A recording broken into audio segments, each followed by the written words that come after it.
जगन्नाथ। सचेतनता यात्रार आज 18 दिन पूरीला पुरी सहर एवं सदरवासी को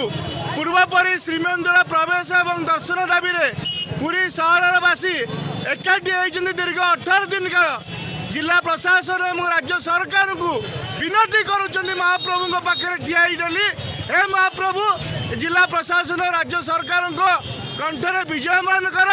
पुरी सहर एवं सदरवासी को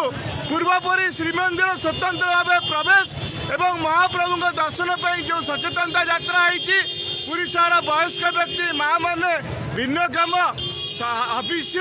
सावित्री विभिन्न समय महाप्रसाद टिके हो कि लड़ू महाप्रसाद टिके हो कि विभिन्न कर्म महाप्रभु मंदिर भितर जावाक हेले आमको घंटा घंटा लाइन रही ठिया होगा पड़ुची से पक्षे पुरी सहरवासी आकुल निवेदन दीर्घ 18 दिन है अप्रैल 1 उत्कल दिवस आरंभ होता सचेतनता यात्रा आज 18 दिन पहुंची जेपर्यंत आम न्याय्य दाबी पुरी सहर एवं सदरवासी पूरण होनी से पर्यंत यह अधिकार यात्रा चालू बोलो जय श्री जगन्नाथ जय श्री जगन्नाथ।